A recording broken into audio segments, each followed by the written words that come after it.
Good morning, Dan and Amy. Gin Blossoms. Boy, I haven't heard them in a while. There was a gun show in Wheaton over the weekend at which there were protests and counter-protests, Amy. Yeah, because at the gun show, they decided not to sell AR-15s out of respect for the victims in Florida and in Las Vegas, and they did not sell bump stocks, but some thought that they shouldn't be there in the first place. So there were about 25 protesters, and I am not kidding you. CBS News this morning, because it made national news, said that some of the protesters were actual NRA members who didn't support the sale of bump stocks. Now, I have friends that were there that were protesting the protesters who are Second Amendment gun advocates, and they said that's not true.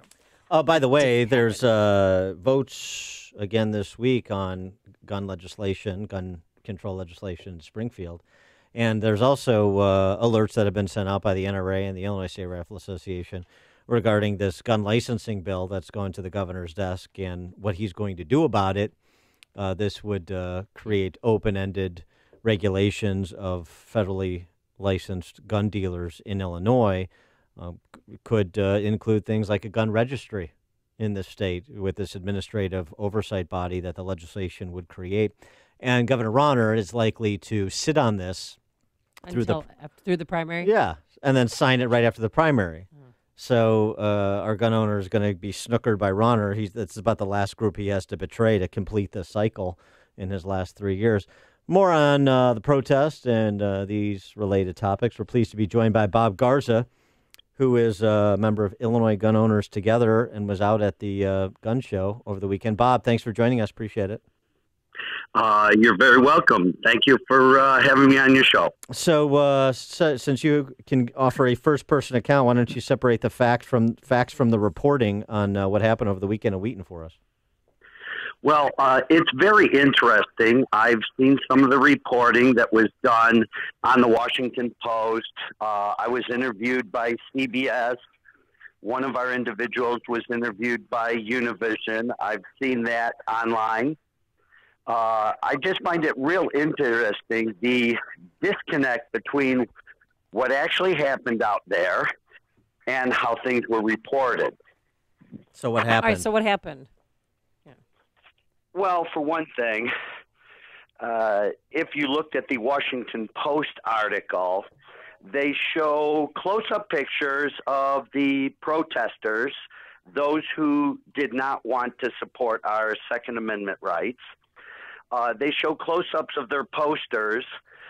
Those posters showed inaccurate and false statistics and claims. However, the pictures they showed of people on our side of the argument, if you will, are from a distance. It's very difficult to read some of the signs.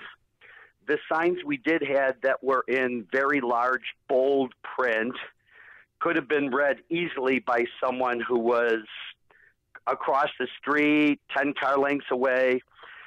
None of those made it into their pictures. Okay. Well, were you able to engage with the anti-gun protesters? We did a little bit. Okay. And there again, there's a big disconnect.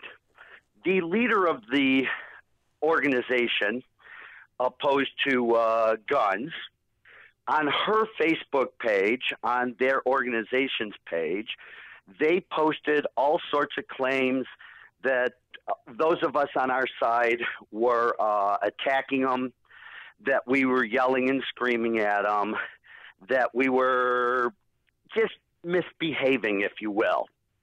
And yet, on their own page, one of their participants posted a comment. We've actually got a screenshot on our Facebook page where she says she went to the protest. She walked as far as she could with her walker, and her back gave out. She says she was stuck with the gun owners in all capital letters. She apologized but was welcomed by two kind men. Her words. She said, when we talked, we realized that we both actually want the same thing. They made me realize that I need to learn more and react less. I offered my hand to shake, and both gave me a hug. When it was time to leave, One of the men helped me across the street, stopping the traffic so I was safe. And then he pistol Now, whipped this him, is right? actually one of the people who was in the other side, if Yes. you will. And she speaks very complimentary of people that were on our side. And yet, in the Facebook page for the leader of the organization, she claimed that we surrounded this woman, that we were threatening her, and that we chased her across the street. Huh. And so you guys were out there. Were you out there to attend the gun show, or were you just out there to be a counter protest to the protest? Well, it's always a good day when you can go to a gun show. Oh, of course. New Gun Day is always a good day. But we were out there to do some counter protesting, and we were actually larger in number than the people who were protesting against guns. Mm-hmm. But that never really came through in any of the reporting anywhere either. Are you worried that if there is, I mean, if they raise the age of, to purchase an assault rifle, are you afraid eventually that they're going to come and that the government's going to come and take your weapons away from you?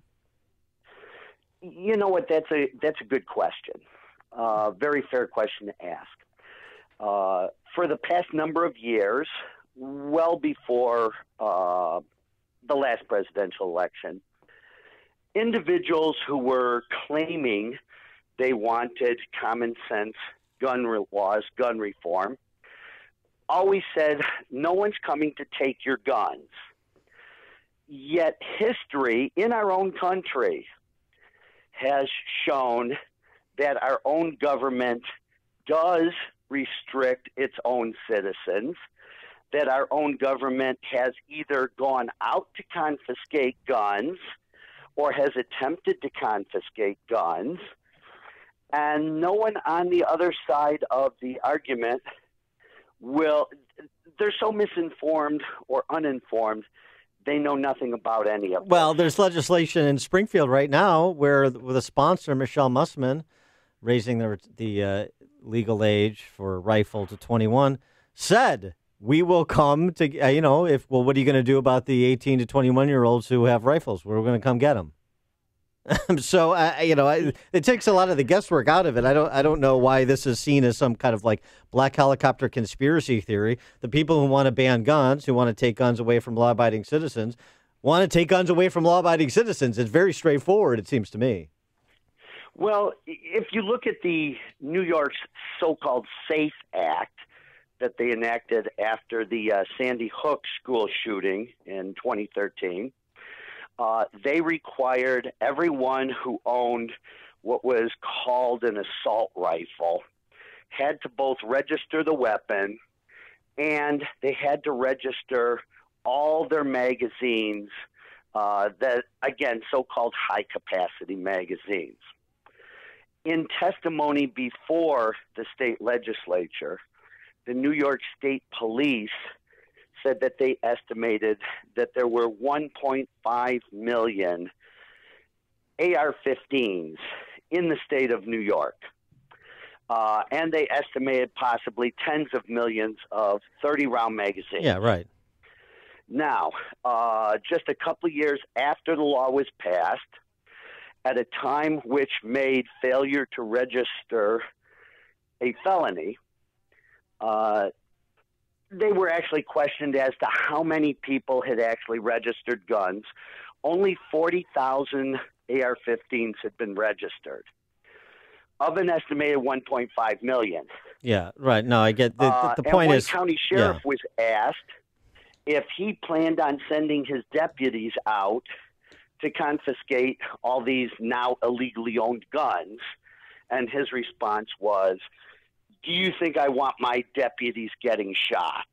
Well, yeah, okay. I mean, the point is to say that nobody's going to shoot somebody. The point is to say that the only way this happens is if you have confiscation with 300 million guns in circulation. It's absurd. It's fantasy land of the left, and that's why we don't get to sensible solutions to some of these violent crime problems we have. Bob Garza from Illinois Gun Owners Together. Bob, thanks so much for joining us. Appreciate your perspective. You're very welcome. And he joined us on our turnkey.pro answer line.